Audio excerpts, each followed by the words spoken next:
Patay ang isang lalaki matapos pagbabarilin sa harap ng kanyang pamilya sa Binondo, Maynila nitong Sabado. Sugatan naman ang anak niyang babae na nadaplisan ng bala. May unang balita si Jomer Apresto. Wala pong kalaban yung asawa ko. Pinatay nila.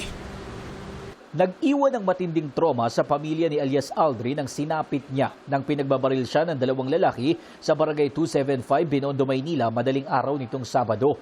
Ayon sa kinakasama ng biktima na si alias Shell, patulog na sana sila nang biglang dumating ang mga salarin at malapit ang pinagbabaril ang 30 anyos na si alias Aldrin. Nasaksihan daw ng mga menor de edad na anak nila ang nangyari sa kanilang ama. Pag-iwas ko po, binaril pa rin po yung asawa ko, may tama na. Inaawat ko na po sila. Tama na, duguan na yung asawa ko. Ayon sa pulisya, naisugod pa sa ospital ang biktima pero namatay kalaunan dahil sa mga tama ng bala. Nadaplisan naman ang bala ang 2 taong gulang na bunsong anak na babae ng biktima. Bumuo ng Special Investigation Team ang Dalpan Police Station kasama ang Homicide Section. Sa backtracking ng mga pulis, nakita sa CCTV ang isang lalaking naka-jersey na nagtanong-tanong sa mga residente sa lugar ilang minuto bago maganap ang pamamaril.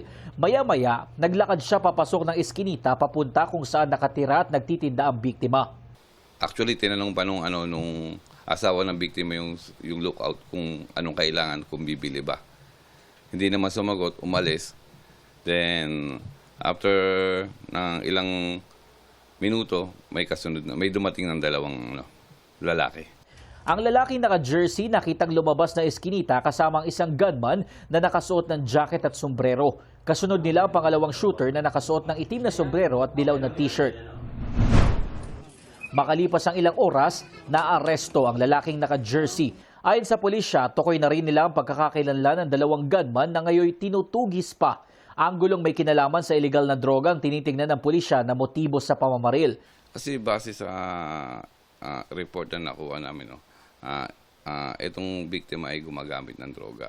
At the same time, nagugrupo rin siya sa kalakaran ng droga dun sa lugar nila. Pero ayon sa kinakasama ng biktima, napagbintangan lang si alias Aldrin matapos siyang umawat sa gulo noong gabi ng July 24. Away bata lang po yun. Tapos nagsumbong po yung ibang pangkat sa kapwa niya pangkat. Aminado naman siyang gumagamit ng illegal na droga ang biktima. Mahigit 2 buwan pa lang daw na makalaya si alias Aldrin matapos makulong dahil naman sa illegal na armas. Nasa custodial facility na ng MPD ang isa sa mga sospek na tumangging magbigay ng pahayag. Maharap siya sa reklamong murder, gayon din ang 2 gunman. Ito ang unang balita. Jomer Apresto, GMA News.